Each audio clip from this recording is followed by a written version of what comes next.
আল্লাহ যদি তোমাদের কোনো পুত্র সন্তান দান করে, আল্লাহ যদি তোমাদের কোনো কন্যা সন্তান দান করে, ছেলেদের নামগুলো একটু পয়গম্বরদের নামের সঙ্গে মিলিয়ে রাখবে।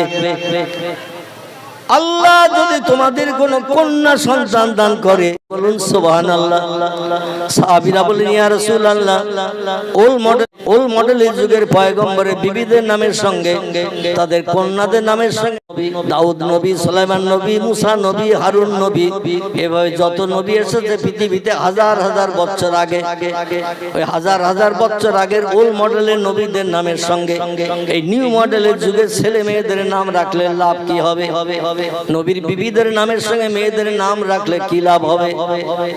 আল্লাহর নবী বলেন সাহাবীরা, আদম সফিউল্লাহ থেকে নিসা রুহুল্লাহ পর্যন্ত আল্লাহ পাক পৃথিবীতে মানুষকে সুপথ দেখানোর জন্য, আল্লাহর পরিচয় মানুষের কাছে জানানোর জন্য, জান্নাত হালাল বানানোর জন্য, জাহান্নাম হালাল বানানোর হারাম বানানোর জন্য আল্লাহ পাক যুগে যুগে পয়গম্বর পৃথিবীতে পাঠিয়েছেন।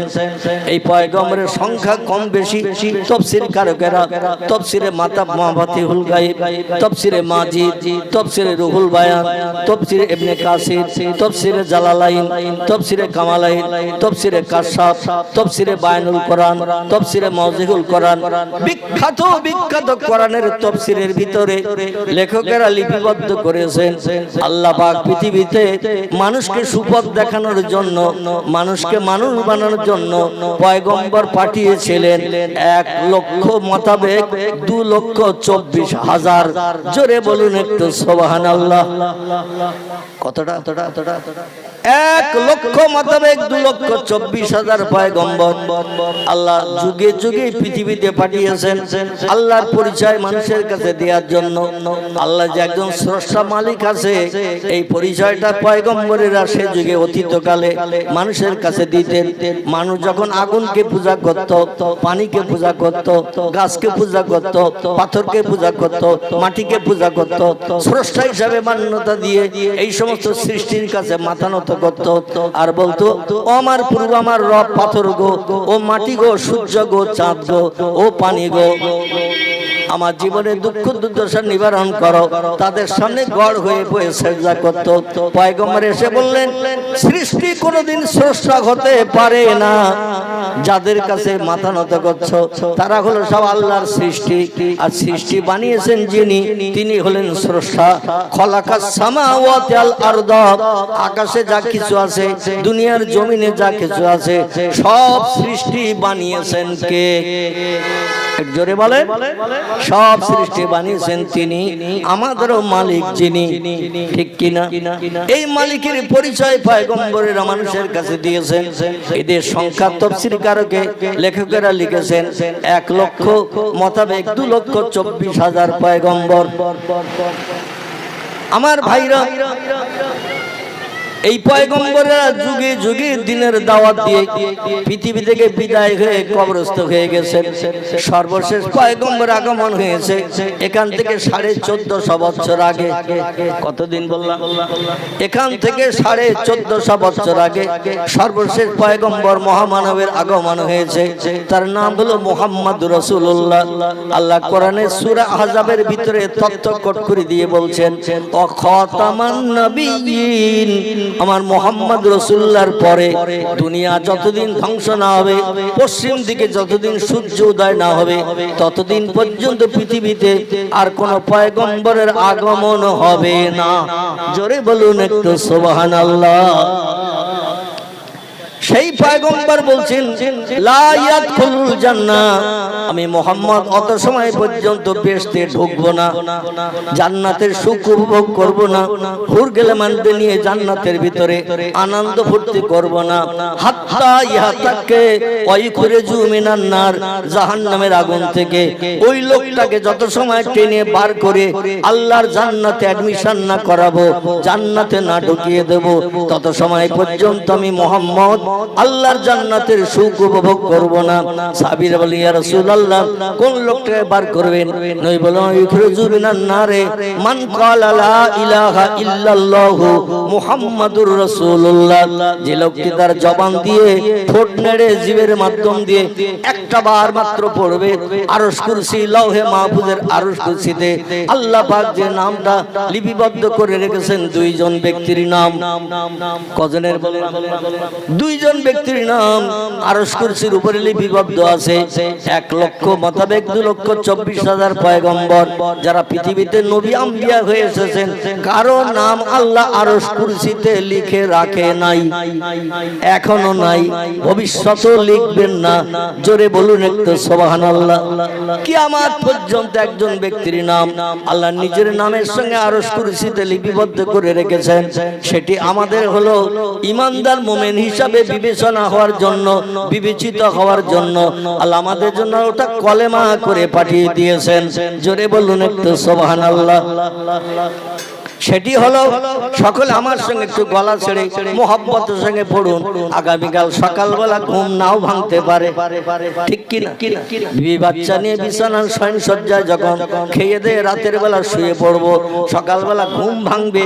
এ সার্টিফিকেট কোন বিজ্ঞান দেশে, কোন দার্শনিক দেশে, কোন ইঞ্জিনিয়ার দেশে, কোন ডাক্তার দেশে, কোন মাস্টার দেশে, কোন বুদ্ধিজীবী দিয়েছে, কোন সাহিত্যিক দিয়েছে। দুনিয়ার কোন উচ্চ শিক্ষিত জ্ঞানীর বাবার ক্ষমতা হয় নাই যে তুমি এখনো 11 বছর 3 মাস 16 দিন বেঁচে থাকবে, তোমার মরণ হবে না। এ সার্টিফিকেট আজ পর্যন্ত কেউ দিতে পেরেছে নাকি? কেউ যদি দিতে পারত, তাম বিশ্বব্যাপী দুইজন ব্যক্তি বাদশাহিত্য করেছিলেন। বর্তমান পৃথিবীতে দেশের সংখ্যা হলো 228টি। কটা বললাম? তাম পৃথিবীতে দেশের সংখ্যা হলো 228টি। Japan, German, England, Holland, Poland, Italy, Brazil, Thailand, Singapore, Burma, Rangoon, Hindustan, Pakistan, Bangladesh, Afghanistan, Iraq, Iran, Kuwait, Jordan, Arab, পারস্য, তুরস্ক, Libya, Nigeria, Indonesia, Malaysia, Sri Lanka, Burma, Tajikistan, Kazakhstan, Baluchistan, Azerbaijan, Armenia, Saudi Arab, Arab আমিরশাহী, শাম, সিরিয়া, মরক্কো, ইয়ামান, বুলগেরিয়া থেকে শুরু করে 228টা দেশ পৃথিবীতে আছে। জোরে বলুন একটু সুবহানাল্লাহ। এই 228টি দেশ আমার আল্লাহ পাক তাম পৃথিবীতে বিদ্যমান করে রেখে দিয়েছেন। আর 228টি দেশে এমন কোন দেশ নাই যে দেশে নবীর উম্মত নাই। অনেক দেশ আছে হিন্দু নাই, অনেক দেশ আছে জৈন নাই, অনেক দেশ আছে শিখ নাই, অনেক দেশ আছে ইহুদি নাই, অনেক দেশ আছে খ্রিস্টান নাই, অনেক দেশ আছে কোল নাই, অনেক দেশ আছে ভিল নাই, অনেক দেশ আছে নাগা নাই, অনেক দেশ আছে খাসা নাই, অনেক দেশ আছে মুন্ডা নাই, অনেক দেশ আছে আর্য নাই, অনেক দেশ আছে আদিবাসী নাই, অনেক দেশ আছে সাঁওতালি নাই। কিন্তু আমরা মুসলমান এমন একটা জাতি, পৃথিবীর 228টি দেশে আমরা বাস করছি। একটু চিল্লাই বলুন সুবহানাল্লাহ। এই জন্য আল্লামা ইকবাল বলেছেন, আরবে আমি, ভারতে আমি, চীনে আমার নাইকো পর, সারা বিশ্বে মুসলিম আমি, আমরা বিদেশি ঘর। জোরে বলুন একটু সুবহানাল্লাহ। আরবে আমি, ভারতে আমি, চীনে আমার নাইকো পর, সারা বিশ্বে আমরা মুসলমান, বেঁধে নিয়েছি ঘর। এমন কোন দেশ নাই যে দেশে আমরা নাই, সব দেশে রয়েছে। আমাদের পরিচয় হলো আরশ পাকের ভাষা, জবান দিয়ে একটু উচ্চারণ করেছি মোহাব্বতের সঙ্গে, সেটা একটু পড়ুন। লা ইলাহা ইল্লাল্লাহু মুহাম্মাদুর রাসূলুল্লাহ। তিরমিজি শরীফের হাদিস। আল্লাহ নবী বলছেন, কোন ব্যক্তি সারা জীবনে 65 বছর বেঁচে ছিল, 70 বছর বেঁচে ছিল, 82 বছর হায়াতে বেঁচে ছিল, সারা জীবন দুনিয়াদারিতে মত্ত ছিল, বিবি বাচ্চার প্রেমে আসক্ত ছিল, অর্থ সম্পদ উপার্জনের জন্য দৌড়াদৌড়ি ছুটাছুটি করতে করতে জীবন শেষ হয়ে গেছে, আল্লাহর নামের কলেমা একটাবার পড়ার সুযোগ হয়নি। আছে না এরকম মানুষ? মুসলিম ছাড়া যত ধর্মাবলম্বী আছে ওরা কি সময় দিয়ে কলেমা পড়ে নাকি কোনোদিন? মুসলিম ছাড়া যত ধর্মাবলম্বী আছে এরা কোনোদিন মনের ভুলেও কলেমার জপ করে না, কলেমা পড়ে না। বেঈমান এবং ঈমানদারদের পার্থক্য হলো, বেঈমান এবং ঈমানদারদের পার্থক্য হলো ঈমানদারেরা কলেমা পড়ে, বেঈমানেরা কলেমা পড়ে না। যারা কলেমা পড়ে না কোরআনের ভাষায় তারা হলো কাফির। তারা কি? তারা হলো কাফির। আর যারা কলেমা পড়ে এরা হলো মুমিন ঈমানদার। আল্লাহ নবী বলছেন, ও দুনিয়ার মানুষ, সারা জীবনে যদি একটাবার কোন ব্যক্তি আল্লাহর পরিচয়ের নাম, আল্লাহর নামের সঙ্গে আমি মুহাম্মদ রাসূলুল্লাহ আমার নামটা জুড়ে আল্লাহ একটা বাক্য বানিয়েছেন আরশ কুরসিতে, দুইজন ব্যক্তির নাম জুড়ে একটা বাক্য বানানো হয়েছে, সেটি হলো লা ইলাহা ইল্লাল্লাহ। এটার পরিচয় হলো তামাম সৃষ্টিকে বানিয়েছেন যিনি, তিনি হলেন লা ইলাহা ইল্লাল্লাহ। আর তামাম সৃষ্টির ভিতরে শ্রেষ্ঠ যিনি, তামাম সৃষ্টির ভিতরে শ্রেষ্ঠ যিনি, তিনি হলেন কলেমার অপর অংশ মুহাম্মাদুর রাসূলুল্লাহ। জোরে বলুন একটু সুবহানাল্লাহ। দুইজন ব্যক্তির নাম দিয়ে একটা বাক্য সেন্টেন্স বানানো হয়েছে। এটা যে লোকটি একটাবার পড়বে সে লোকটি ঈমানদার হিসেবে বিবেচিত হবে, যে লোকটি সারা জীবন একবার পড়বে না সে কাফির হিসেবে বিবেচিত হবে। কাফের হলে তার ঠিকানা কোথায় হবে? কাফের হলে তার লাভ কি হবে? আল্লাহ কোরআনে সূরা বাকারায় বলছেন, ইন্নাল্লাযীনা কাফারু ওয়া কাযযাবু বিআয়াতিনা উলাইকা আসহাবুন নারি হুম ফিহা খালিদুন। জোরে বলুন একটা আল্লাহু আকবার। আল্লাহ নিশ্চয়ই যারা আমার বানানো পৃথিবীতে আমার নেয়ামত খায়, আমার অনুদান বিবি বাচ্চা নিয়ে সংসার জীবনের সম্পর্ক করে, আমার জমিনে ঘর বাঁধে, আমার হাওয়া ব্যবহার করে, আমার দেয়া অক্সিজেন ব্যবহার করে, আমার দেয়া সব নেয়ামত পানি ব্যবহার করে, আগুন ব্যবহার করে, এগুলো কি কেউ বানিয়েছে? যা কিছু পৃথিবীতে দেখি আল্লাহ বলছেন, ও দুনিয়ার মানুষ, খলাকাস সামাওয়াতি ওয়াল আরদ, আকাশ এবং জমিনে যা কিছু তোমরা দেখো আমি সব আল্লাহ পাক রব্বুল আলামিন বানিয়েছি। জোরে বলুন একটু আমিন। আমার ভাইরা, সেই আল্লাহ পাকের নামের কলেমা সারা জীবনে যদি একটাবার পড়া না হয় ওই লোকটি কাফের হিসাবে বিবেচিত হবে। আর কাফেরের ঠিকানা কোথায় হবে, তার প্রতিদান কি হবে, আল্লাহ কোরআনে সূরা বাকারায় তথ্যকট করে দিয়েছেন। ইন্নাল্লাযীনা কাফারু, নিশ্চয়ই যারা আমাকে স্রষ্টা বলে মান্যতা দিল না, আমাকে প্রভু বলে স্বীকারোক্তি দিল না, আমাকে সব সৃষ্টির মালিক হিসাবে আমাকে যারা মেনে নিল না, উলাইকা আসহাবুন নার, এরা হবে জাহান্নামের অধিবাসী। কোথার অধিবাসী? এরা হবে জাহান্নামের অধিবাসী। ওহুম ফিহা খালিদুন, আর জাহান্নাম এমন একটা কঠিন জায়গা, সেখানে যুগ যুগ ধরে আগুনে পুড়িয়ে তাদের দগ্ধ করা হবে। লা ইয়ামুতু ওয়ালা ইউকরিস ফিহা, জাহান্নামের পরিচয়টা একটু শুনুন। আল্লাহ বলছে লা ইয়ামুতু ওয়ালা ইউকরিস ফিহা, জাহান্নামের আগুনে যারা দগ্ধ হবে, পুড়বে শ্বাসের চিতার মতো। লা ইয়ামুতু, জাহান্নামের আগুনে পুড়ে কোনোদিন কোনো বান্দার মরণ হবে না। পৃথিবীর আগুনে যদি কোনো ব্যক্তিকে হাত পা বেঁধে পোড়ানো হয় তার মরণ হতে ক মিনিট ক ঘন্টা লাগবে? কথা বল, যে কোনো একটা তথ্য দিলেই তো কেটে যাবে, ঠিক কি না? আধ ঘন্টা বললেও সই, 15 মিনিট বললেও সই, 1 ঘন্টা বললেও সই, ঠিক কি না? একটা মানুষকে হাত পা বেঁধে যদি শুকনো কাঠে আগুন ধরিয়ে দিয়ে তাতে ফেলে দেওয়া হয়, ও মারা যাবে না? যাবে না।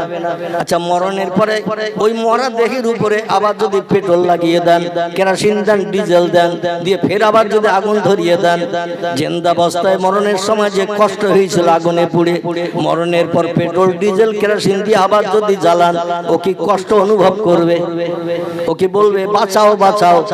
ও কি চিল্লিয়ে বলবে আমারে চরম বিপদ থেকে উদ্ধার করো? এটা কি বলবে নাকি?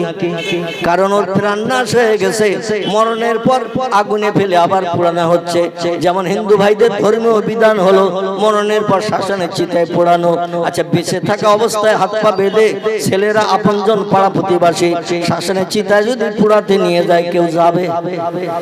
কেউ যাবে? বলে আমার উপরে তোর অত হিংসা কেন? আমি বেঁচে আছি, তোর বাপের কি?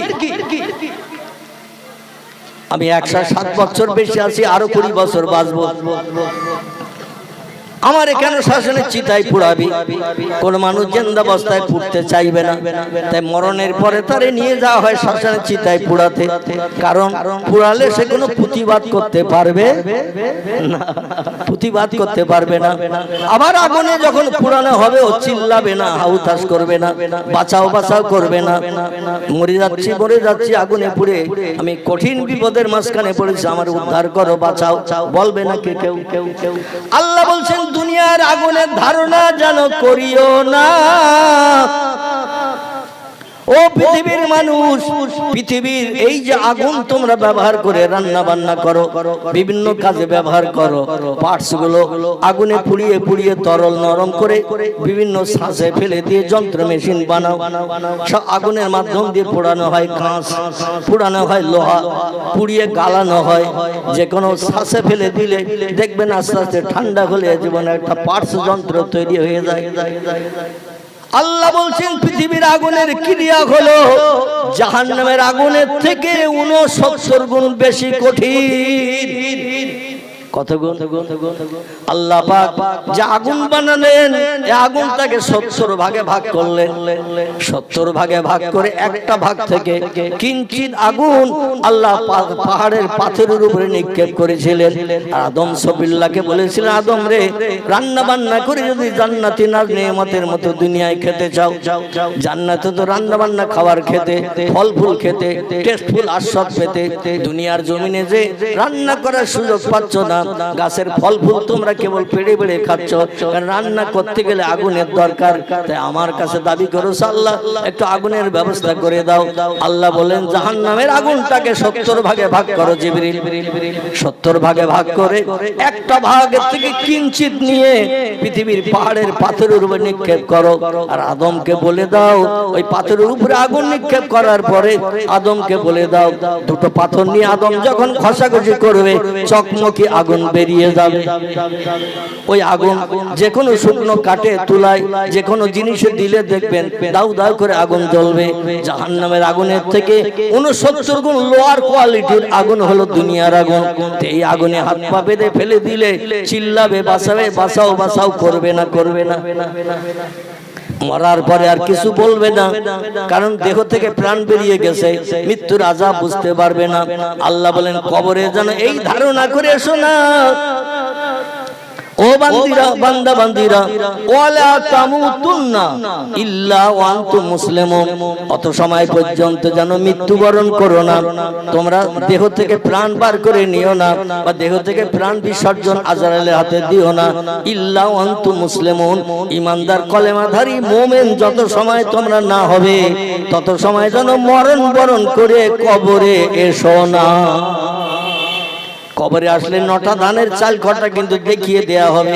কারণ পৃথিবীতে দুনিয়ার সব দেশের মানুষকে আমি বানিয়ে পাঠিয়েছি কেবল আমার ইবাদতের জন্য।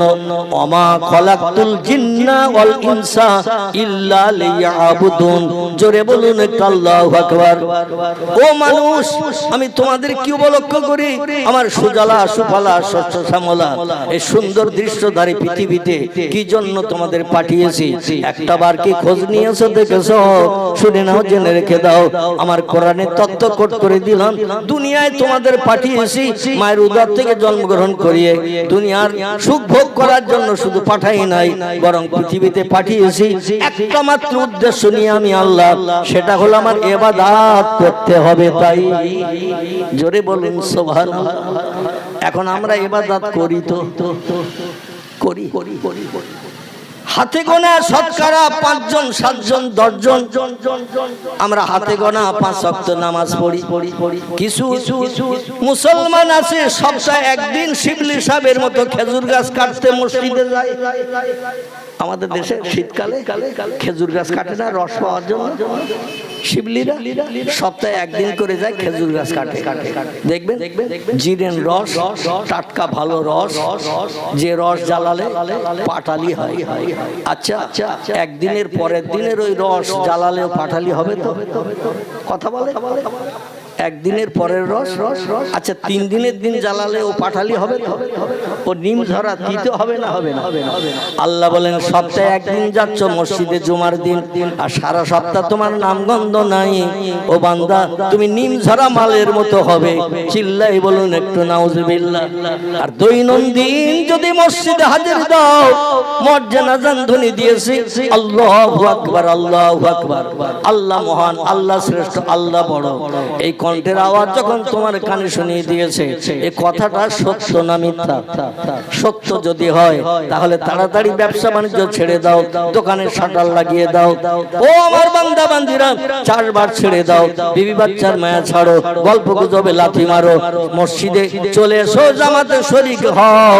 জামাতে শরীক হয়ে আমি আল্লাহ আমার রেজামন্দির জন্য একটু রুকু করো, সিজদা করো, তাহলে আমি আল্লাহ তোমাদের ব্যবহারে দুনিয়ায় তোমাদের পাঠানোটা আমার সার্থক হবে।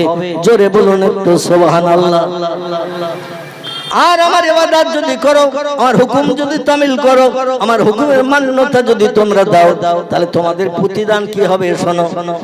আল্লাহ বলছেন ইন্নাল্লাযীনা আমানু ওয়া আমিলুস সালিহাত উলাইকা আসহাবুল জান্নাতি হুম ফিহা খালিদুন। জোরে বলুন একটু আল্লাহু আকবার। আল্লাহ নিশ্চয়ই যারা আমাকে স্রষ্টা বলে মান্যতা দিল, প্রভু বলে স্বীকারোক্তি দিল, আর মুয়াজ্জিনের আযান শুনে মসজিদে জামাতের শরীক হলো, বিবি বাচ্চার মায়া ছেড়ে দিল, দোকানের শাটার টেনে দিল, ব্যবসা বাণিজ্য পরিত্যাগ করলো, এমন করে দুনিয়ার সব কাজকর্মে লাথি মেরে যে বান্দা মসজিদে এসে হাজিরি দিয়ে দিল, আমি আল্লাহ তাদের জন্য তোহফা, গিফট, অ্যাভেলেবল গিফট, উত্তম পুরস্কার আমি ঘোষণা করেছি। উলাইকা আসহাবুল জান্নাতি হুম ফিহা খালিদুন। তারাই হবে আমার চির শান্তির আবাসস্থল, যেখানে দুঃখ নাই, ব্যথা নাই, অভাব নাই, রোগ নাই, শোক নাই, বালা মুসিবত নাই, দুশ্চিন্তাগ্রস্ত হতে হবে না, এমনকি কোন সমস্যায় পড়তে হবে না। জান্নাত হলো চির সুখের জায়গা, সেখানে তোমরা কোটি কোটি কোটি কোটি বছর ধরে সুখ ভোগ করার সুযোগ পাবে। লা ইয়ামুতু ওয়ালা ইয়াকুরু ফিহা। জান্নাতি যারা হবে কোনদিন জান্নাতীদের 1000 কোটি বছর পরে মরণ হবে না। আর জাহান্নামী যারা হবে 1000 কোটি বছর জাহান্নামের আগুনে জ্বলার পরও জাহান্নামের আগুনে পুড়ে তাদের মরণ হবে না। জান্নাতীদের মরণ হবে না, তাম সৃষ্টির মরণ হবে একবার। কবার বাবার তাম সৃষ্টির মরণ হবে একবার। সেই মরণ হলো এই পৃথিবীর মরণ।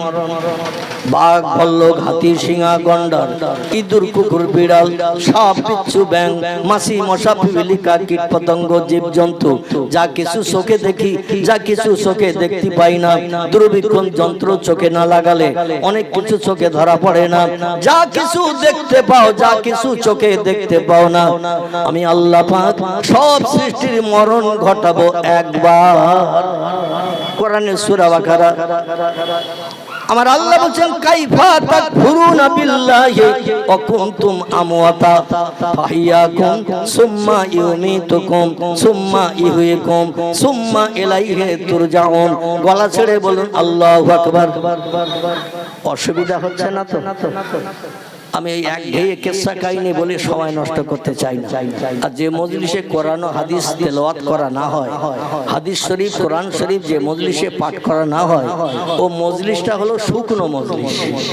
কি মজলিস? শুকনো মজলিস। ও মজলিসে আল্লাহর রহমত কোনোদিন আসবে না।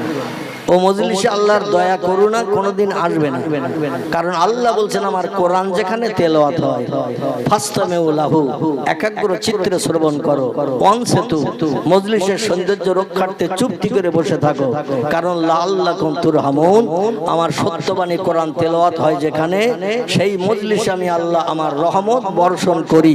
ভুরি ভুরি জোরে বলুন সুবহানাল্লাহ। এই জন্য একটু কোরআন ও হাদিসের মাধ্যম দিয়ে দু চার কথা আপনাদের কাছে রাখছি।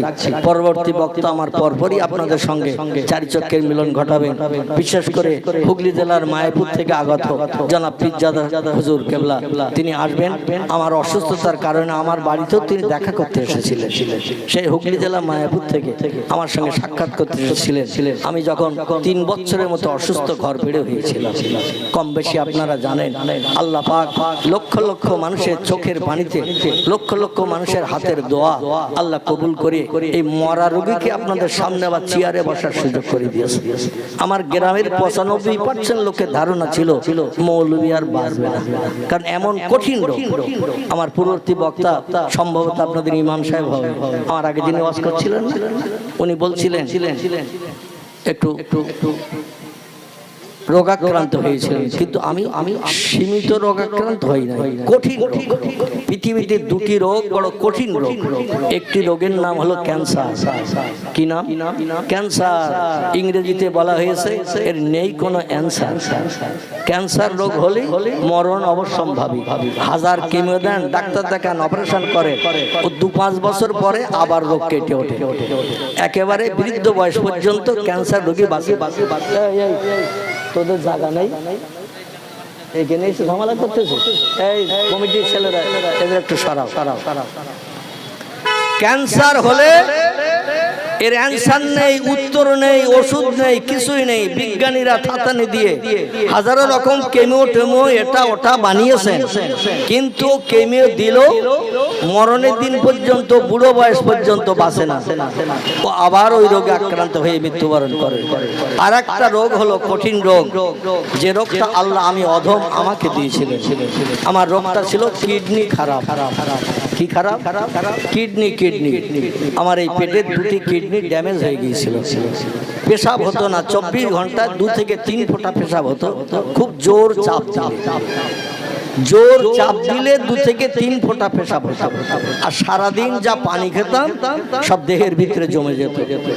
আর মরা মানুষ 2-4 দিন রাখলে যেমন ফুলে মোটা হয়, আমার দেহটা এমনি ওই রকম ফুলে মোটা হতো। একদিন বাদ একদিন কলকাতায় 2.5 বছর আমার যেতে হয়েছে ডায়ালিসিস করতে। ডায়ালিসিস মানে হলো পানিগুলো বার করে রক্তগুলো শোধন করে আবার শিরার ভিতরে ঢুকিয়ে দেওয়া। 4 ঘন্টা বেডে শুয়ে থাকতে হতো। বেশ গুনশিয়ের মতো মোটা সুস হাতে শিরার ভিতরে পুড়িয়ে দিয়ে 4 ঘন্টা ধরে আমার বেডে শুইয়ে রেখো। আমাকে শুধু একা নয়, আরো যারা এই কিডনি রোগী ছিল তাদের সবাইকে 4 ঘন্টা করে ডায়ালিসিস করা হতো। মাঝে মাঝে টানা হতো, মাঝে মাঝে বমি হতো, মাঝে মাঝে পায়ের শিরা ছিঁড়ে যাওয়ার মতো, মাঝে মাঝে বেহুশ হয়ে যেতে হতো, কোনো হুঁশ থাকতো না। কিন্তু আল্লাহ তারপরও বাঁচিয়েছে। জোরে বলুন একটু সুবহানাল্লাহ। গত 18 জানুয়ারি এই 2024, এই 2024-এর 18 জানুয়ারি কলকাতা আর.এন. টেগোর হসপিটাল, যার বাংলা নাম হলো রবীন্দ্রনাথ ঠাকুর হসপিটাল। কি নাম বললাম? ভারতের মহান মনীষী, হিন্দু ভাইদের ঘরের ছেলে, জোড়াসাঁকো ঠাকুর বাড়ির কীর্তি সন্তান বিশ্বকবি রবীন্দ্রনাথ ঠাকুরের নামে এই হসপিটালের নামকরণ করা হয়েছে আর.এন. টেগোর। এই হসপিটালের মালিকের নাম হলো দেবী শেঠি। কি নাম বললাম? যিনি আমেরিকা থেকে এখানে হসপিটাল বানিয়ে রোগীদের ট্রিটমেন্ট করেন। শুধু কিডনি রোগী নয়, আরো শত শত রোগী ট্রিটমেন্ট করেন, ভালো ট্রিটমেন্ট। তো যাই হোক, আমি যেটা বলতে চাচ্ছিলাম, গত 18 জানুয়ারি অপারেশনের পরে আমার এই গলার চ্যানেল খোলা হলো, হাতে চ্যানেল করা ছিল ওই ব্লাড শোধনের জন্য, সেটাও খোলা হলো।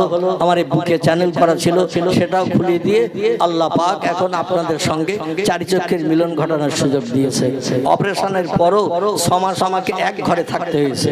আমার জন্য পেশাব পায়খানা ঘর আলাদা, সে ঘরে কেউ যেতে পারবে না। কোনো মানুষ ঘরে ঢুকতে গেলে পরিষ্কার পরিচ্ছন্ন হয়ে দুটো খানা দিয়ে চলে যেতে হবে। আমার ঘরের দরজার সামনেও পর্দা লাগানো ছিল আলাদা, প্লাস্টিকের, মানে ওই অয়েল পেপারের পর্দা, যাতে বাইরের হাওয়া ভেতরে না ঢোকে, ভেতরের হাওয়া বাইরে না আসে। ডাক্তারি নির্দেশ মেনে এইভাবে চলার পরে আল্লাহ পাক এখন আপাতত সুস্থ করেছেন। তবে পূর্বের মতো সঠিক সবলতা এখন আমি পেতে পারি না। চলতে গেলে এখনো হাত পা একটু টলাটলি করে, তবে 2-4 কথা আল্লাহ বলার সুযোগ দিয়েছেন, তাই বলছি। জোরে বলুন একটু আমিন। আমার টোটাল খরচ হয়েছে অপারেশন পর্যন্ত 80 লক্ষ টাকা। কত বললাম? 80 লক্ষ টাকা আমার খরচ হয়েছে।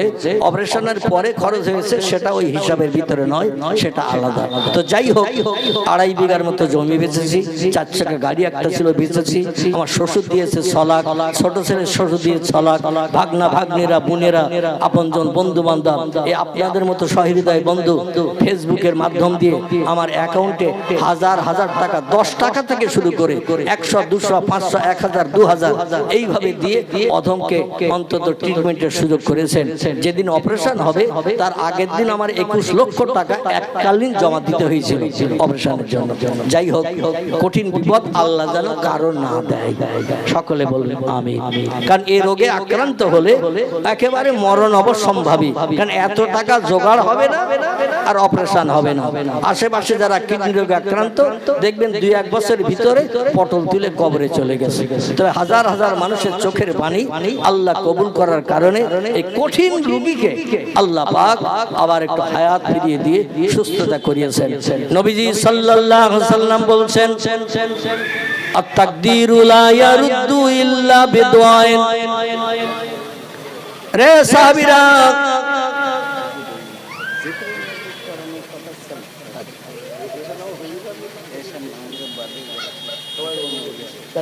আমি করবো না, হুজুরের সাথে শুরু করবো। এখনই বক্তৃতার পর আবার শুরু করবো? আচ্ছা আচ্ছা, ঠিক আছে, ঠিক আছে, আচ্ছা ঠিক আছে। আমার ভাইরা, আল্লাহ নবী বলছেন, আত-তাকদীরু লা ইয়ারুদ্দু ইল্লা বিদুআইন। এ সাহাবীরা, তাকদীরের কোনো পরিবর্তন নাই।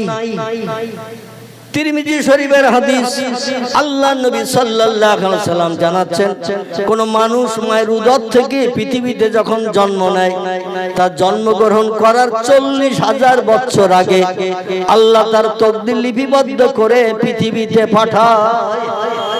কদিন আগে? আমার ভাই বলছেন 40 বছর। আল্লাহর নবী বলছেন, মায়ের উদর থেকে কোনো বাচ্চা, ছেলে হোক বা মেয়ে হোক, এই পৃথিবীতে যখন জন্ম নেয়, দুনিয়ার মুখ যখন দেখে, তার জন্ম নেয়ার পূর্বে আল্লাহ পাক রব্বুল আলামিন তার তাকদীর লিপিবদ্ধ করেন, এবং এটা লিপিবদ্ধ করেন 40,000 বছর আগে। তাকদীরের প্রতিফল প্রত্যেকের নসিবে জুটবে, কারণ লা ইয়ারুদ্দু, আল্লাহ নবী বলছেন তাকদীরের কোনো পরিবর্তন হবে না। আল্লাহ যেটা লিখে পাঠাবেন সেটাই তার নসিবে জুটবে। জোরে বলুন একটু সুবহানাল্লাহ। সাহাবীরা তো শুনে কান্না শুরু করেছেন, ইয়া রাসূলুল্লাহ, চেষ্টা চতুর চালিয়ে আমরা কি তাকদীরে কোনো পরিবর্তন ঘটাতে পারবো না? আমল কালাম করে, জিকির আজগার করে, তাসবিহ তাহলিল পাঠ করে, নামাজ কালাম করে, নফল রোজা রেখে, ফরজ রোজা রেখে, সত্য কথা বলে, চুরি ডাকাতি না করে, ছিনতাই গুন্ডামি না করে, মদ না খেয়ে, সুদ না খেয়ে, ব্যভিচারী না করে, গরিবদের হক ফাঁকি দিয়ে না খেয়ে, মানুষ মার্ডার না করে, আমরা যদি আল্লাহর কাছে হাত তুলে কোনো দোয়া করি, আল্লাহ কি আমাদের তাকদীর পাল্টে দেবে না? নবী বলেন, সাহাবীরা, নাম ইয়া আইয়ুহাল আসহাব, একটা মাত্র ক্ষেত্রে মানুষের তাকদীর পরিবর্তন হয়। কটা? একটা মাত্র ক্ষেত্রে মানুষের তাকদীর পরিবর্তন হয়। সাহাবীরা বলেন, মা হিয়া ইয়া রাসূলুল্লাহ, সেই ক্ষেত্রটা কি? রাসূল বলেন, ইল্লা বিদুআ। রাতের গভীরে তাম সৃষ্টি যখন ঘুমিয়ে যাবে, বিবি বাচ্চা নিয়ে সব সৃষ্টি যখন বিশ্রামে চলে যায়, ঘুমের ঘরে পতিত হয়, রাতের গভীর হয়ে গেলে সব সৃষ্টি দেহের ক্লান্তি দূর করার জন্য যখন বিশ্রামে যায়, ঘুমিয়ে যায়, ওই সময় কোন ব্যক্তি বিছানায় যদি লাথি মারে, বিবি বাচ্চার মায়া ছেড়ে দিয়ে আর আল্লাহ পাকের সন্তুষ্টির জন্য জায়নামাজের পাটিতে দাঁড়িয়ে যে 2 রাকাত নামাজ আদায় করে আল্লাহর কাছে তখন হাত তুলে চোখের পানি দুঃখ না দিয়ে 2 ফোঁটা পৃথিবীর জমিনে ফেলে ওই রাত্র দ্বীপ্রহরের পর থেকে নিয়ে ফজরের আযান ধ্বনির আগ সময় পর্যন্ত এই সময়টাকে বলা হয়েছে তাহাজ্জুদ। কি নাম? আল্লাহ কোরআনের 28 পারায় সম্ভবত তত্ত্ব কোট করে দিয়েছেন, ফাতাহাজ্জাত বিহি নাফিলাতাল্লাক।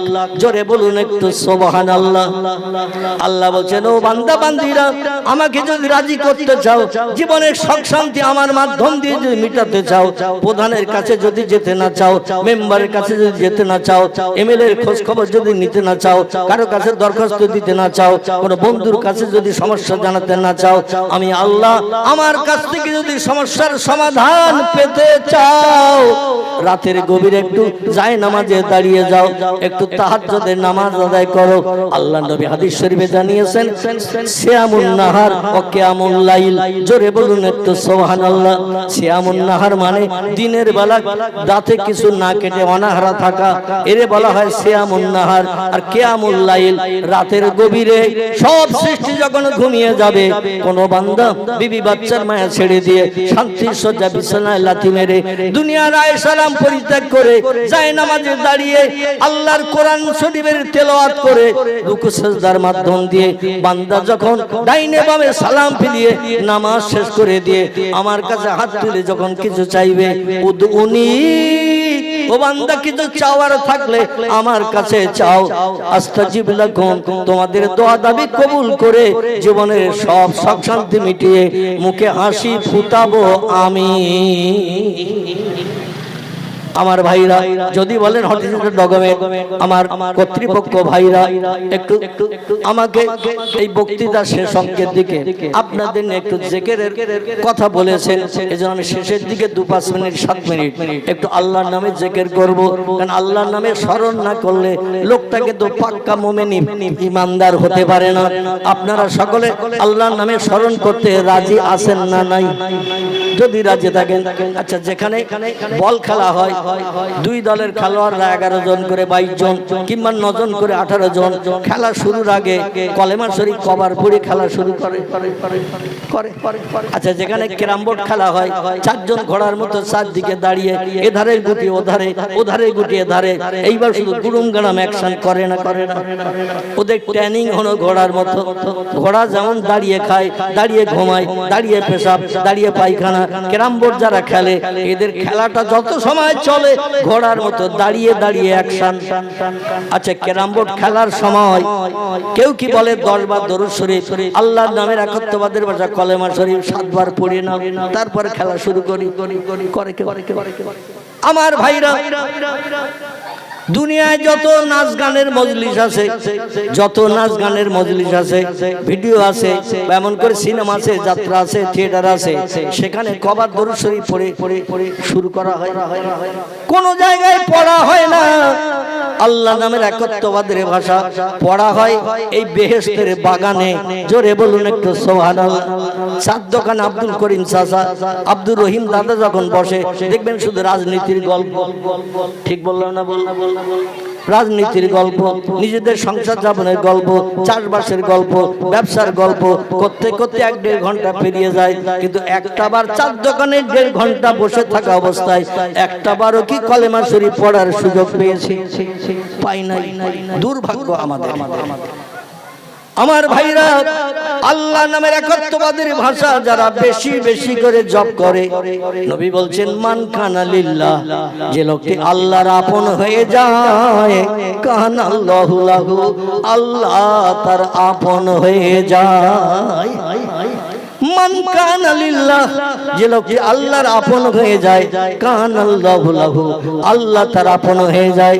আর আল্লাহ যে বান্দা বান্দির আপন হয়ে যায়, খোদার কসম কারো কাছে ভিক্ষুকের মতো হাত পাতার দরকার থাকবে না। যদি বলেন হাদিস ডকুমেন্ট, একটা ছোট্ট তথ্য দেব, কারণ আমার বক্তৃতার সময় শেষের দিকে, একটু আপনাদের জিকিরের মজলিস করে আমি বিদায় নেব। পরবর্তী বক্তা আপনাদের সঙ্গে আলোচনা করবেন। এই ভারতবর্ষের মোগল সাম্রাজ্য কায়েম করেছিলেন যিনি, লোকটির নাম হলো জহিরুদ্দিন মোহাম্মদ বাবর। কি নাম বললাম? মোগল সাম্রাজ্যের প্রতিষ্ঠাতা যারে বলা হয়, এনার বাড়ি ছিল উজবেকিস্তানের ফরগানা। কি নাম বললাম?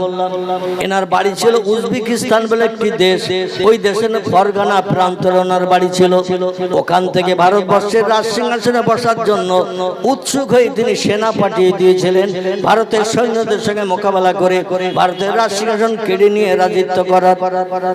ইরাকের গজনির বাদশাহ সুলতান মাহমুদ তার জীবনী আলগা করে দিলে দেখবেন, বাদশাহ সুলতান মাহমুদ ইরাকের গজনি প্রদেশের বাদশাহ ছিল। এই ভারতের রাজধানীতে রাজত্ব করার জন্য, ভারত হলো সুজলা সুফলা শস্য শ্যামলা দেশ, এখানে আম হয়, জাম হয়, কাঁঠাল হয়, নাশপাতি হয়, আঙুর হয়, শশা হয়, তরমুজ হয়, পিঁপে হয়, ধান হয়, গম হয়, জব হয়, ভুট্টা হয়, মাইলো হয়, এমন কোন জিনিস নাই ভারতের জমিনে হয় না, শুধু তেল ছাড়া। ঠিক বললাম না ভুল বললাম? শুধু তেল ছাড়া। আর সব নেওয়াত আল্লাহ ভারতের জমিনে দান করেছেন। অধিকাংশ পৃথিবীতে পশ্চিমা দেশ সব ধুলোবালিতে ভরা, আমাদের ভারতের জমিনকে আল্লাহ কার্পেট বানিয়ে দিয়েছেন সবুজ ঘাস দিয়ে। জোরে বলুন সুবহানাল্লাহ। তাই গজনির বাদশা সুলতান মাহমুদ দিল্লির রাজসিংহাসনে বসে রাজত্ব করার শখ করলো, সেনা পাঠিয়ে দিল যুদ্ধ করতে। একবার নয়, দুবার নয়, তিনবার নয়, 17 বার যুদ্ধ করেছিলেন বাদশাহ সুলতান মাহমুদ। 17 বারই হেরে ফিরে চলে গিয়েছিলেন, দিল্লির রাজ সিংহাসন দখল করতে পারেননি। কিন্তু উজবেকিস্তানের ফরগানা প্রান্ত থেকে যিনি সেনা পাঠিয়েছিলেন, লোকটির নাম হলো জহিরুদ্দিন মোহাম্মদ বাবর। বইটির নাম হলো দ্য ওল্ড ইন্ডিয়ান হিস্ট্রি, লেখকের নাম ডক্টর পি হিউট। মনে থাকলে বইটির নাম হলো দ্য ওল্ড ইন্ডিয়ান হিস্ট্রি, ভারতবর্ষের পুরানো ইতিহাস। লেখকের নাম ডক্টর পি হিউট। এই ভারতবর্ষের পুরানো ইতিহাস লিপিবদ্ধ করেছেন বইয়ের পৃষ্ঠায়। আলগা করলে তথ্য পেয়ে যাবেন ইনশাআল্লাহ। আমি সেই তথ্যটা আপনাদের কাছে পরিবেশন করতে চাইছি। 12,000-এর মতো সৈন্য দিয়ে পাঠিয়ে ছিল দিল্লির রাজমসনদ দখল করতে, কিন্তু আরো বেশি বেশি সৈন্য নিয়ে যারা এসেছে দিল্লির রাজমসনদ দখল করতে, সব সেনারা পরাজয় বরণ করে জীবন দিয়ে ফিরে চলে গেছে। অনেকে আবার সশরীরে ফিরে চলে গেছে, দখল করতে পারেনি। কিন্তু জহিরুদ্দিন মোহাম্মদ বাবর যারে সেনাপতির দায়িত্ব দিয়ে পাঠিয়েছিলেন, লোকটির নাম ছিল মীর মোহাম্মদ বাকি। কি নাম বললাম? তার নাম হলো মীর মোহাম্মদ বাকি। এই লোকটা শুধু 5 ওয়াক্ত নামাজি ছিল না, ডক্টর পিহুট বলছেন রাতের ঘুমকে হারাম করে গভীর রাত্রে তিনি তাহাজ্জুদের নামাজ আদায় করতেন। যারা তাহাজ্জুদ গুজারি হয়, খোদার কসম তারা আল্লাহর আপন হয়ে যায়। আল্লাহ নবী বলেছেন কিয়ামুল লাইল, আল্লাহকে যদি আপন বানাতে চাও, রাতের ঘুম হারাম করে বিবি বাচ্চার মায়া ছেড়ে যায় নামাজে দাঁড়িয়ে যাও। কারণ রাতের গভীরের নামাজটা আল্লাহর দরবারে বড় প্রিয়, পছন্দনীয়। জোরে বলুন একটু সুবহানাল্লাহ। আর এই নামাজ আদায় করে আল্লাহর কাছে দুখানা হাত তুলে যে বান্দা রাত্র 3য় প্রহরের সময় 3 ভাগ পেরিয়ে গেছে, 1 ভাগ বাকি, ফজরের আজান ধ্বনি হব ভাব, এই রকম সময়ে যে বান্দা হাত তুলে আল্লাহর কাছে কিছু চায়, আল্লাহ তারে না দিয়ে পারে না। জোরে বলুন একটু সুবহানাল্লাহ। তবে আল্লাহ কোরআন একটা শর্ত জুড়ে দিয়েছেন। কি জুড়েছেন? আল্লাহ কোরআন একটা শর্ত জুড়ে দিয়েছেন। অসুবিধা হচ্ছে না তো আপনাদের? একটা শর্ত জুড়ে দিয়েছেন। শর্তটা হলো এই, আমার কাছ থেকে যদি কিছু পেতে চাও, যদি কিছু নিতে চাও, আমার এই শর্তটা বাস্তব জীবনে রূপদান করিও। সেটি হলো বিসমিল্লাহির রহমানির রহিম, ফালিয়াদহাকু কালিলাও ওয়ালিয়াবকু কাসীরা। কাসীরা। চিল্লায়ে বলুন একটু আল্লাহু আকবার, আর একটু জোরে বলুন আল্লাহু আকবার। আল্লাহ কোরআনে তত্ত্বকট করে বলছেন, আমারে রাজি করে মুখে যদি হাসি ফোটাতে চাও, জীবনের সব সমস্যার সমাধান যদি পেতে চাও, দুটো কাজ একটু কম বেশি করে করে নাও। একটা কাজ একটু কম কম করবে, একটা কাজ একটু বেশি বেশি করবে। কোরআনই আল্লাহ তত্ত্বকট করেছেন। কোরআনের কথা সত্য না মিথ্যা? সত্য। আল্লাহ বলেন ফালিয়াদহাকু কালিলা, ও বান্দা বান্দিরা, পৃথিবীতে হাসি তামাশা একটু কম কম করে করো। অলিয়াবকু কাসীরা, আর চোখের পানি আমার কাছে একটু বেশি বেশি করে ফেলো। এখন আমাদের হাসি বেশি না কান্না বেশি?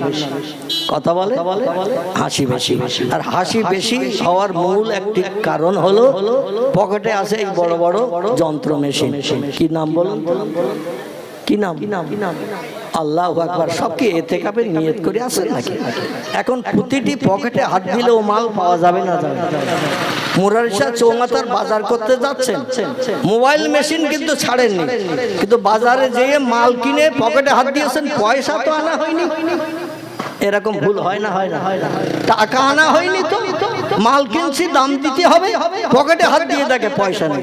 পয়সা নিতে ভুল হয়, কিন্তু মোবাইল মেশিন নিতে ভুল হয় না। আর এই মোবাইল মেশিন যাদের কাছে থাকে, লোকজন লাগে না হাসির জন্য। মিন্টু পিন্টু আর মোমেনা ঝর্ণা, আমেনা রমিসা, এদের সঙ্গে অ্যাকশন যদি একবার ফোনের মাধ্যম দিয়ে হয়ে যায়, মুখে হাসি দেখা যাবে না, কান্না দেখা যাবে। লাল ঠোঁটের ভিতর দিয়ে 8খানের জায়গায় অন্তত 14খানা দাঁত দেখতে পাওয়া যাবে। মানে ফোনে কথা বলছে, কোথায় আছে মনের মানুষ তার কোনো ঠিক ঠিকানা নাই, কিন্তু অ্যাকশন চলতেছে আর শুধু হাসি আর হাসি, হাসি আর হাসি। আমার ভাইরা, মনে হচ্ছে যেন দুনিয়ার সব হাতে পেয়ে গেছে। চিল্লাই বলেন নাউজুবিল্লাহ। আল্লাহ বলেন হাসো কম, কাঁদো বেশি। আল্লাহ নবী বলছেন, হাসলে বান্দাদের 3টি ক্ষতি হয়। কটা? যারা বেশি বেশি হাসে তাদের 3টি ক্ষতি হয়, লাভ হয় না। একটি হলো, যারা বেশি বেশি হাসে আল্লাহ এদের আয়ুষ্কাল কম করে দেয়। বেশি বেশি হাসলে আল্লাহ আয়ুষ্কাল কম করে দেয়, কারণ আল্লাহ পৃথিবীতে হাসির জন্য পাঠায় নাই। তুমি আনন্দ ফুর্তি করে হাসি তামাশায় মত্ত, এজন্য তোমাকে দুনিয়ায় রাখার আর কোনো প্রয়োজন নাই। আল্লাহ আয়ুষ্কাল কম করে দেয়। আয়ুষ্কালের দায়িত্ব কার হাতে? আল্লাহর হাতে। আল্লাহ নবী বলছেন, বেশি বেশি যারা হাসে এদের স্মরণ শক্তি কম হয়ে যায়। যারা বেশি বেশি হাসে, অহেতুক হাসে, এদের স্মরণ শক্তি লোপ পেয়ে যায়, কম হয়ে যায়। আমার ভাইরা, এই পৃথিবীতে বেশি বেশি যারা হাসে, আর আল্লাহ পাক তাদের অপদত্ত বান্দা হিসাবে পরিগণিত করে নেয়। এজন্য নবী বলছেন, কাঁদলে 3টে কাজ খুব তাড়াতাড়ি হয়। কটা? হাসলে যেমন 3টে কাজ হয়, কাঁদলেও 3টে কাজ তাড়াতাড়ি হয়। তো এই 3টে কাজ কিন্তু লস নয়, এই 3টে কাজ হলো লাভের কাজ। জোরে বলুন একটু সুবহানাল্লাহ। আল্লাহর নবী বলছেন, কাঁদলে রুহু সাফ হয়, কাঁদলে গুনাহ মাফ হয়, কাঁদলে আল্লাহ বান্দা বান্দির উপরে খুব তাড়াতাড়ি রাজি হয়ে যায়। নারায়ে তাকবীর, নারায়ে তাকবীর। কাঁদলে রুহু সাফ হয়, অন্তরাত্মা পরিষ্কার হয়, কাঁদলে গুনাহ মাফ হয়। বড় বড় ঝুনু পাপীকে চোখের পানির ইজ্জতের খাতিরে আল্লাহ পাপ ধুয়ে মুছে সাফ করে দুনিয়ায় বেঁচে থাকতেই জান্নাতের সার্টিফিকেট দিয়ে কবরস্থ করেছেন কান্নার কারণে। জোরে বলুন একটু সুবহানাল্লাহ।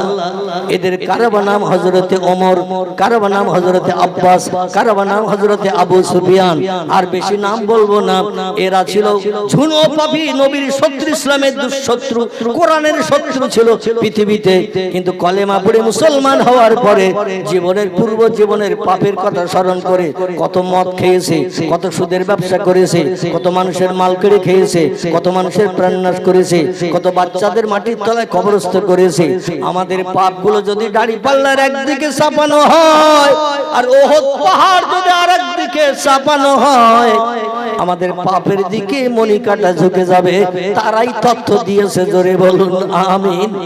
এমন কান্না কেঁদেছে হযরতে ওমর, ইসলামের চির দুশমন বৈরী শত্রু ছিল যে, নবী জানি দুশমন ছিল যে। মক্কা নগরীতে কম বেশি 6,500 মতো মানুষের লিডার ছিল, দুইজন নেতা, একজনের নাম আবু জেহেল বিন হিশাম আর একজনের নাম ওমর বিন খাত্তাব। এই ওমর বিন খাত্তাবের কথা বলছি। এ বলছে, ও দুনিয়ার মানুষ তোমরা শোনো, নবীর হাতে হাত দিয়ে 34 বছর বয়সে, কত বছর?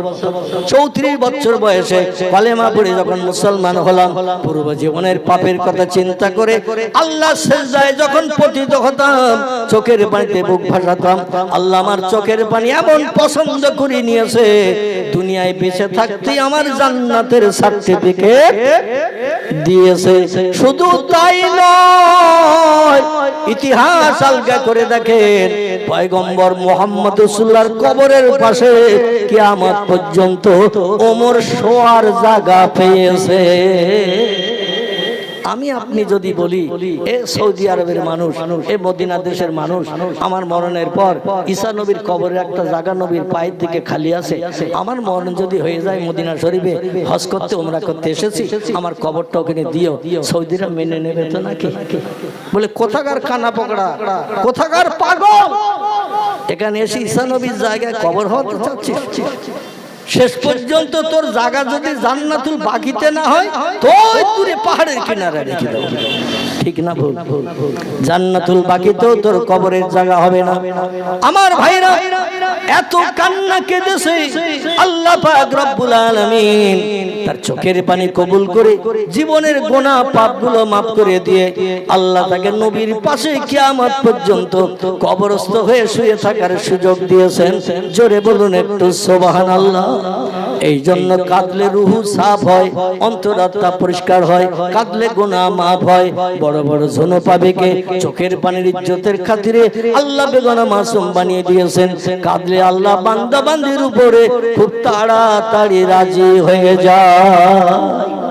জহিরুদ্দিন মোহাম্মদ বাবর মীর মোহাম্মদ বাকিকে দিয়ে যুদ্ধ করতে পাঠালেন 12,000-এর মতো সেনা দিয়ে। যিনি সেনাপতি তিনি শুধু 5 ওয়াক্ত নামাজ পড়তেন না, তাহাজ্জুদের নামাজ পড়তেন। আর তাহাজ্জুদ গোজারিরা আল্লাহর কাছে হাত তুলে দোয়া করলে আল্লাহ কবুল করবে না, করবে না। সৈন্য সংখ্যা কম হওয়া সত্ত্বেও এই 12,000-এর মতো সৈন্য নিয়ে যুদ্ধ করে দিল্লির মসনদ থেকে ভারতের রাজসিংহাসন কেড়ে নিয়ে জহিরুদ্দিন মোহাম্মদ বাবরকে খবর দেয়া হলো, উজবেকিস্তানের ফরগানা প্রান্ত থেকে ভারতবর্ষে চলে এসো, রাজসিংহাসন তোমার জন্য ভারত সরকার খালি করে দিয়েছে। সংক্ষেপ কথা, জহিরুদ্দিন মোহাম্মদ বাবর দিল্লির রাজসিংহাসনে বসে তাম ভারতবর্ষের রাজত্ব পরিচালনা করছেন। এখন যে ভারতবর্ষ, এখান থেকে 550 বছর আগে এই ভারতবর্ষ ছিল না। শ্রীলঙ্কা ভারতের ভিতরে ছিল, বর্মা রেঙ্গুন ভারতবর্ষের ভিতরে ছিল, বাংলাদেশ ভারতের ভিতরে ছিল, পাকিস্তান ভারতের ভিতরে ছিল, আফগানিস্তান ভারতের ভিতরে ছিল। ভারত ছিল একটা বিশাল ভূখণ্ড। নেপাল, ভুটান এও ভারতের ভিতরে ছিল, বিশাল এরিয়ার রাজত্ব জহিরুদ্দিন মোহাম্মদ বাবরের হাতে আসলো। বাবর বলল, আল্লাহ পাক এক দেশ থেকে আরেক দেশে আমাকে রাজত্ব কায়েম করার, রাজসিংহাসনে বসার সুযোগ দান করে দিয়েছেন। সেই আল্লাহর রেজামন্দির জন্য, আল্লাহর সন্তুষ্টির জন্য আমার একটা কাজ অবশ্যই ভারতের জমিনে করতে হবে। নবী বলছেন, মান বানা লিল্লাহি মাসজিদান বানাল্লাহু লাহু বাইতান ফিল জান্নাহ।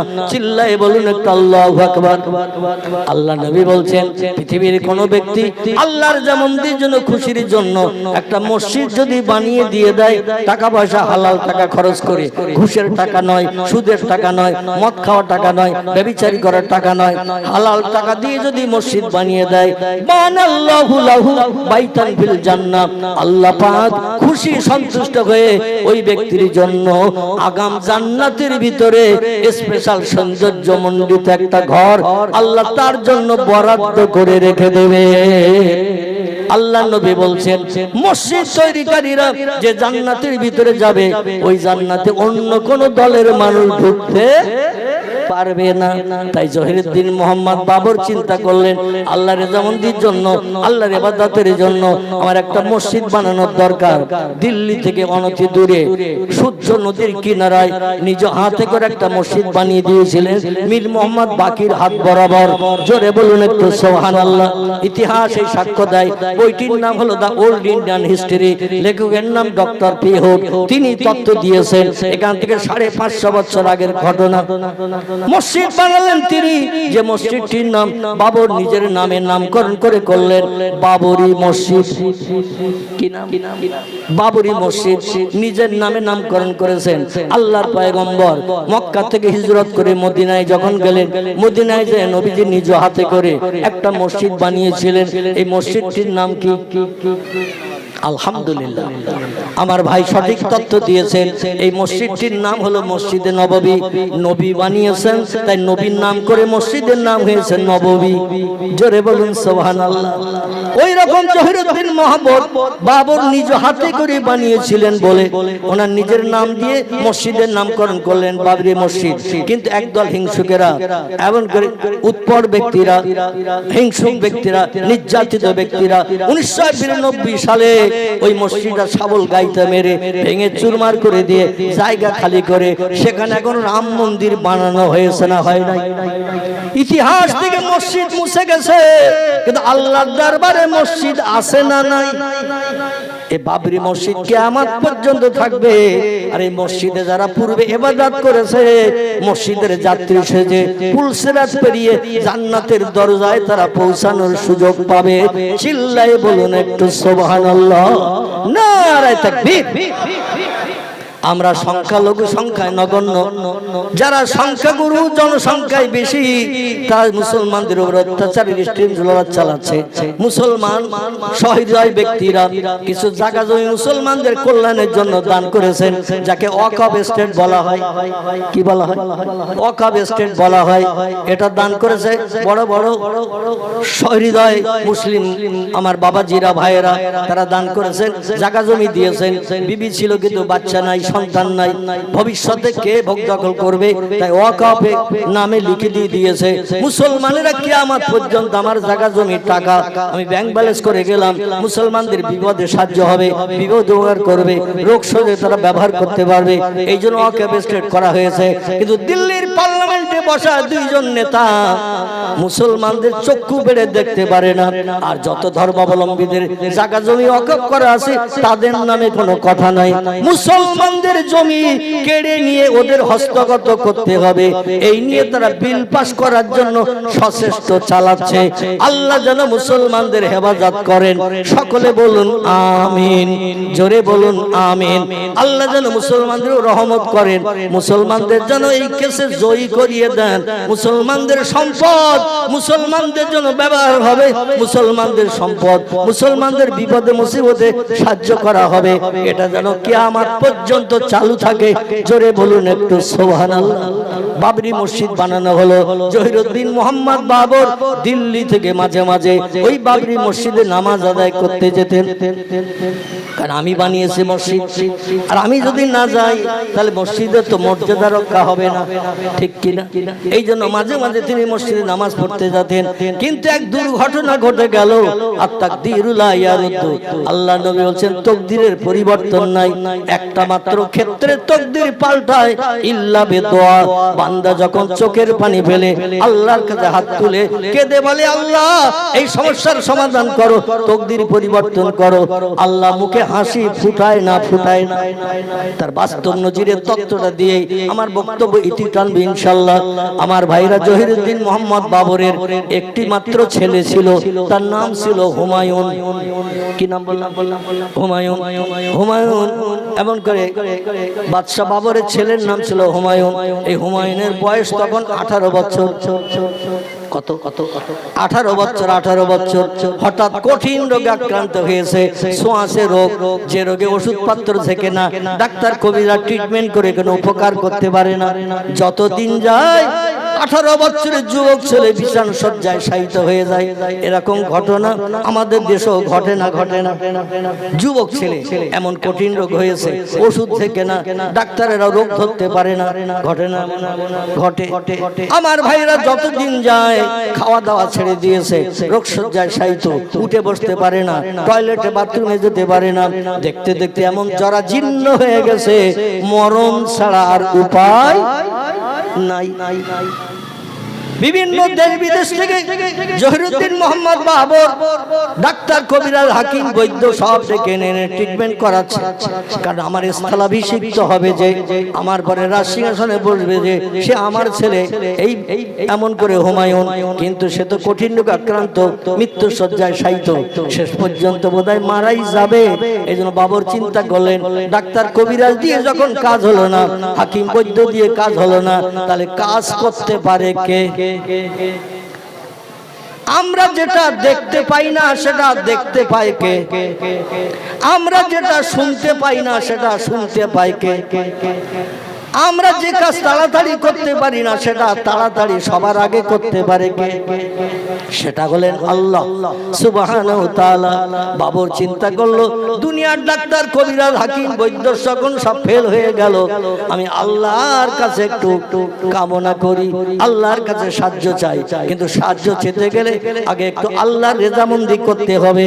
আর রেজামন্দির উত্তম নাম হলো নামাজ। কি নাম? আফজালুল ইবাদাতিস সালাহ। জোরে বলুন আল্লাহু আকবার। তিরমিজি শরীফের হাদিস, আল্লাহ নবী বলছেন, উত্তম ইবাদত, সবথেকে উত্তম ইবাদত, ভালো ইবাদতের নাম হলো নামাজ। কি নাম?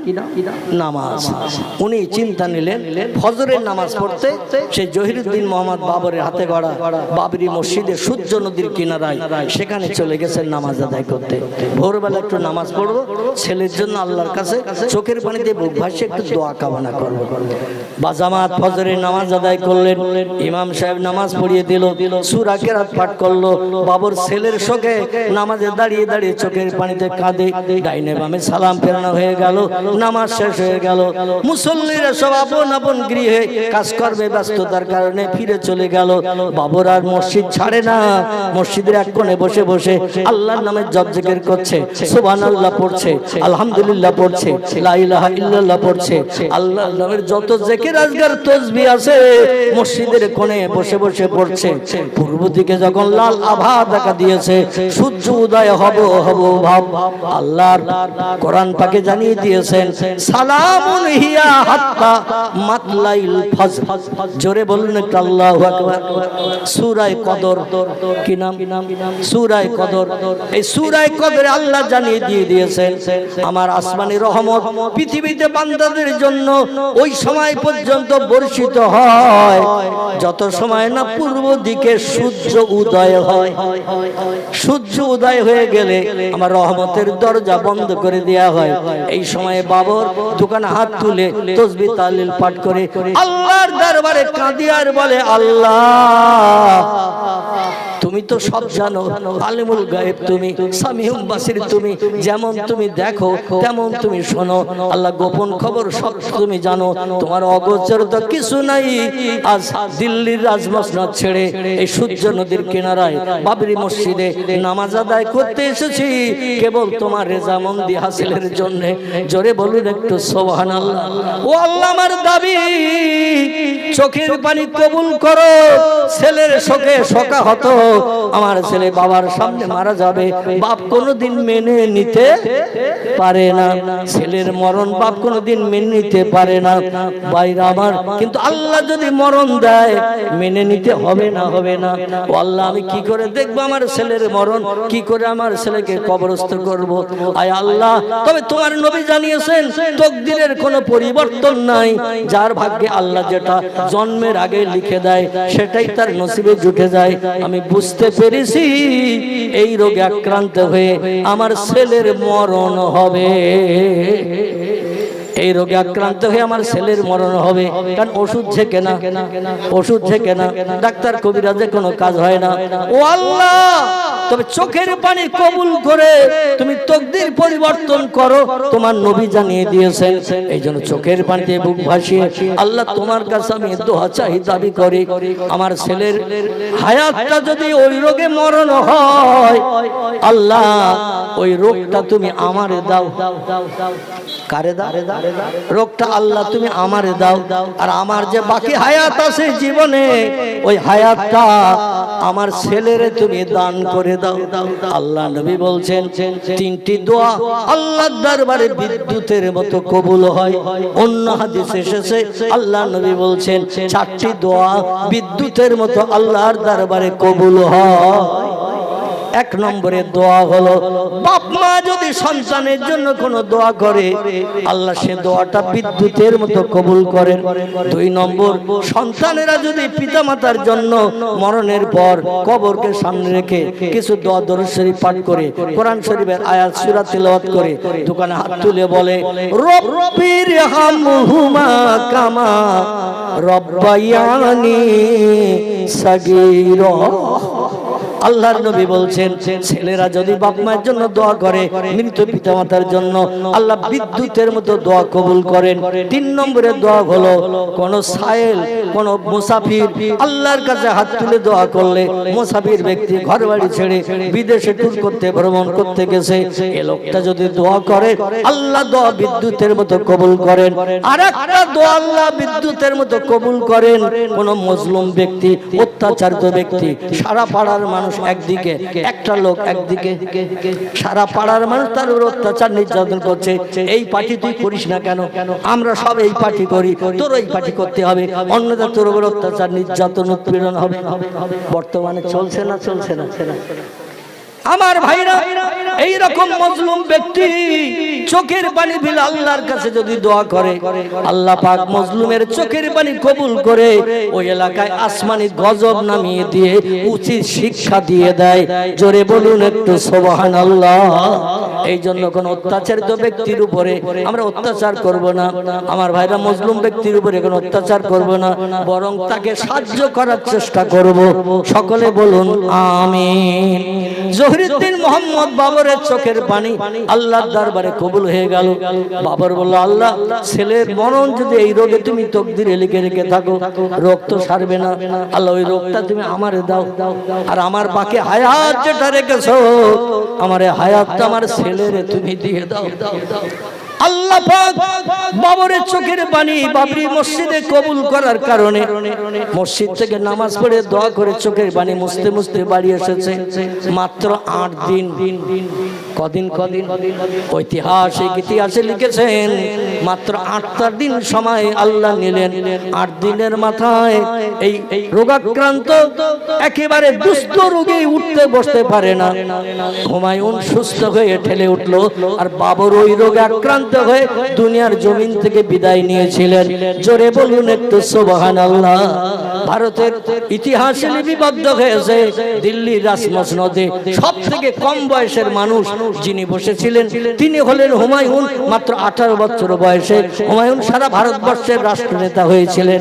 জোরে বলুন একটু আমিন।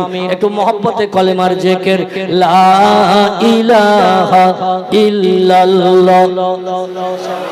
আচ্ছা, লা ইলাহা ইল্লাল্লাহ, লা ইলাহা ইল্লাল্লাহ মুহাম্মাদুর রাসূলুল্লাহ, লা ইলাহা ইল্লাল্লাহ, লা ইলাহা ইল্লাল্লাহ, লা ইলাহা ইল্লাল্লাহ মুহাম্মাদুর রাসূলুল্লাহ। একটু তাকবীর ধ্বনি, নারায়ে তাকবীর।